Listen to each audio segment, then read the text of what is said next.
Raja Ravi Verma was born on 29th April 1848 into an aristocratic family of Travancore in Kerala. In his lifetime, he was hailed by the British as the finest artist in India, and Maharajas sought his paintings. Even common people hung prints of his paintings in their homes.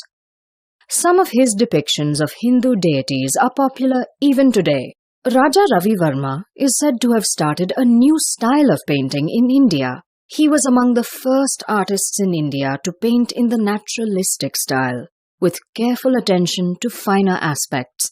Details like pearl necklaces, satin and silk fabrics, gold brocade borders, lapdogs, marble pillars are depicted with great skill in his paintings. The pioneers of Indian cinema like Dada Saheb Phalke and Babu Rao Painter were influenced by him. Their heroines resembled the heroines of Ravi Verma's paintings. Yet, it is surprising that Raja Ravi Verma never attended an art school himself. He was a totally self-made artist. Contemplative by nature, young Verma spent his days watching the effects of light and shadow in nature. He drew on walls and sketched incessantly. The prodigy was then duly discovered by his uncle, Raja Verma, who was an artist himself. The child often watched him at work. Once, in his uncle's absence, he even dared to complete the figure of a bird in his uncle's painting.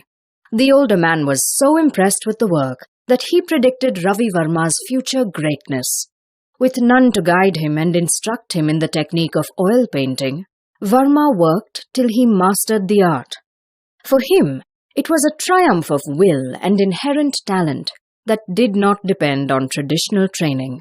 He approached Naidu, the court painter of Travancore, who refused to help him. This refusal, however, became a spur to Verma's excellence and helped secretly by Naidu's pupil. He would rise to become a challenge for Naidu. Though relatively self-taught, Raja Ravi Verma owed his professional success to the informal instruction he received from various artists. There are many popular legends about Raja Ravi Verma. It is said that on one occasion, when he had to capture the effect of lightning, a real lightning flashed across the sky and gave him the required inspiration. Ravi Verma's lifestyle was as novel as his paintings. His professionalism was new in India. He emerged as an artist as well as an entrepreneur. He excelled in portraiture, the most competitive genre in this period. However, he may not even have considered painting as a career, since painting as a vocation was considered beneath the status of aristocratic families. The boys of the noble Verma family usually married into the Travancore ruling house. But Raja Ravi Verma did not. He followed his own calling as an artist. Ilim Tirunal, the innovative ruler of Travancore, brought Western ideas and institutions to his kingdom. He and his divan, the brilliant Tanjore Madhava Rao, encouraged Raja Ravi Verma, whose formative years were spent in their company. The European art in the Maharaja's palace was eagerly examined by young Verma. Raja Ravi Verma's younger brother, a landscape artist himself, joined him when portraits were being commissioned.